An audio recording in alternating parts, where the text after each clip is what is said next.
episode. Episode 6, Battle of Zaofu, was so intense. Like, even the battle I thought it was gonna be. I thought it was gonna be, the people of Zaofu and Kuvira's people fighting in Zaofu. Not Korra against Kuvira. Wow. That that put my heart in a turmoil because I love both characters. Both women are so equally strong and independent and fierce and just all around amazing people that I didn't know who to root for. So I was going between, no, Korra! Yes, Kuvira! I don't know who was more confused, me or my heart. So let's talk about Kuvira. Wow, she is an amazing bender, but you know what, one thing that I've noticed? She's never touched Earth. Yes, she has earthbended. She has earthbend, but it was only in self-defense. You never see her touch rock. She wears gloves on her hands and is constantly wearing feet. And yes, it may be her military uniform standard, but besides that, we never see her earthbend. I feel like that is such a significant clue about her character. And Korra? Remember, she has not been fighting for 3 years, okay? She has been healing. She could barely even walk the first 2 years after the whole incident with Zahir. She's very rusty, and you know what? That is amazing. That is great storytelling. That shows you that she is a flawed character, that this is what she needs to work on. She's not some superhuman. I mean, she technically is a superhuman, but she isn't a superhuman where she stops fighting after 3 years and then is still like a boss-ass bitch. As a little special surprise for you all, I invited my very good friend Lewis to talk to me about this week's episode. Here you go. So, I am joined here with my friend Lewis, who you recognize from the other video that you're in. Yes, the one where I made so many Pacific Rim jokes you wanted to kill me. I hate you so much. Pacific Rim hashtags. Stupid. What did you think of the episode? I think it's going to take us many different places for the end of the season. Okay. I think it's kind of like that gateway midpoint, and it isn't even really a midpoint episode for the season. The ending is so unclear for me. Like books 1, 2, and 3, there was always a distinct linear path of where Korra was going to end up and where the series as a whole. But because this is the last season ever,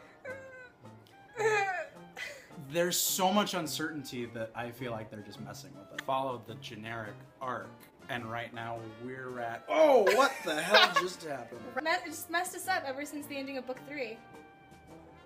So, what else did you like about this episode? I liked the Varric plot that we had going on here. Oh, awkward.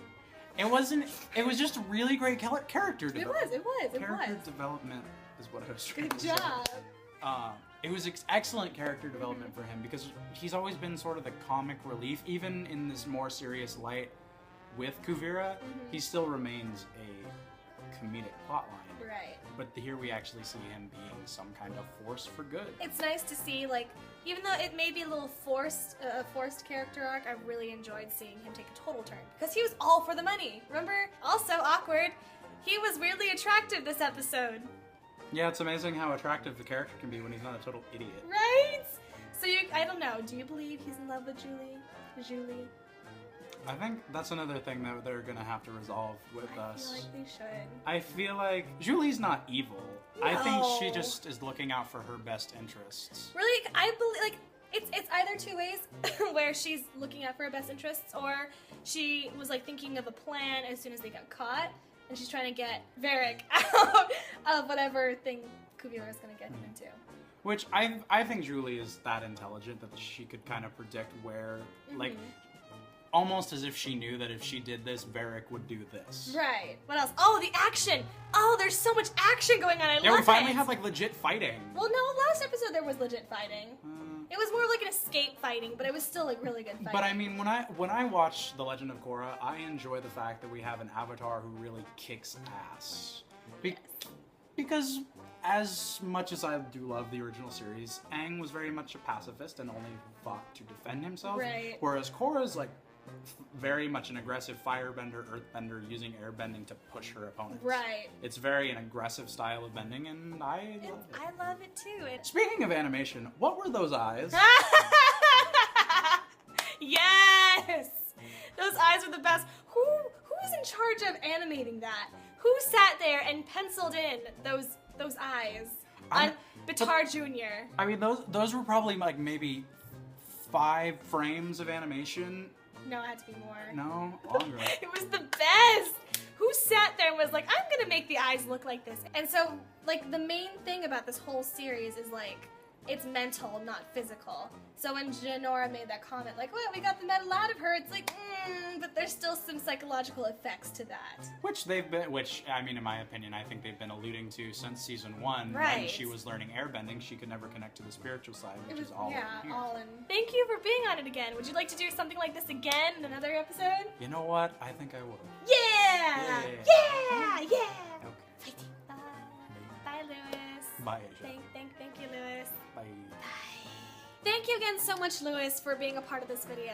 The last time we saw him was the reaction video that I put up for the Legend of Korra Book 2 season finale. That was like a year ago. Wow, time has just flown by. This week's Jerk of the Week goes to Qatar Jr.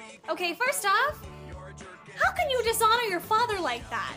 Oh my gosh, you are so whipped, okay? There's a difference between supporting your loved one and following them and doing what they ask, and then there's being totally whipped to believe that your fiance is a god among men. So, Batar, your father, your whole family is so disappointed in you.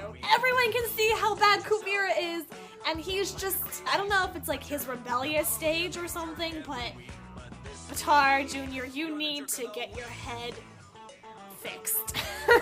You may think this is love, but honestly, I can see Kuvira using you for something other than just your fun parts. This week's You Tried Star goes to Huan, because hashtag he woke up like this? I don't know, he just seems to look like he looks like he just needs a lot of help. Thank you guys so much for watching this. I really appreciate that. If you like this video, give it a thumbs up, but more importantly, share it with your friends and family and co-workers and dogs and cats, whatever. Just show it to all your friends. If you really like this, I would appreciate that. Also, if you want to be notified for when I make new videos, please hit that cute little subscribe button. The subscribe button will be Korra. Thank you to all these new subscribers for some reason. Like, what the heck are you doing on my channel? That's weird. But thank you, I appreciate that.